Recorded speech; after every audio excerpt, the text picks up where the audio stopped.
नमस्कार स्वामी भक्तांनो.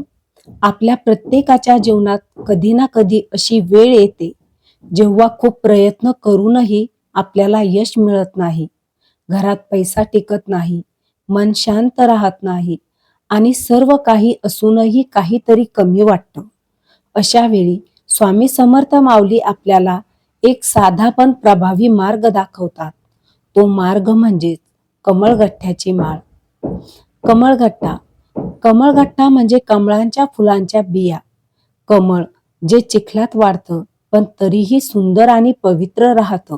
म्हणूनच कमळ हे माता लक्ष्मीचं प्रतीक मानलं जातं.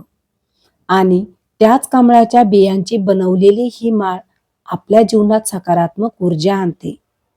ज्यांनी लाखो भक्तांचं जीवन बदललं अशी ही कमळगठ्ठ्याची माळ.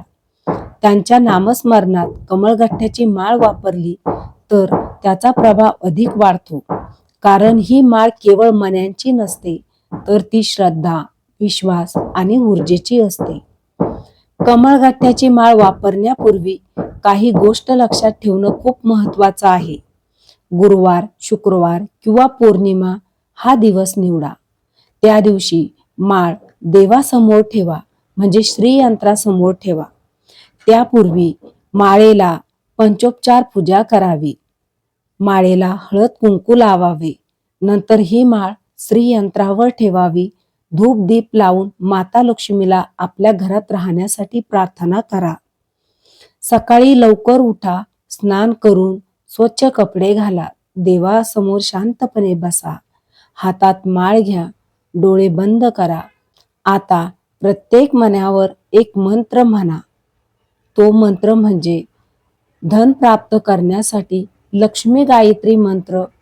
ओम महालक्ष्मीचं विद्महे विष्णू पत्नीचं धीमहि धियो यो न प्रचोदयात.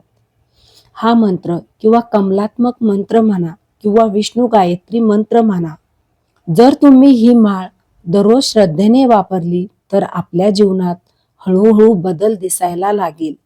आर्थिक अडचणी कमी होतील, मन शांत होईल, घरात सकारात्मक ऊर्जा वाढेल आणि सर्वात महत्वाचं म्हणजे स्वामींची, माता लक्ष्मीची कृपा आपल्यावर राहील.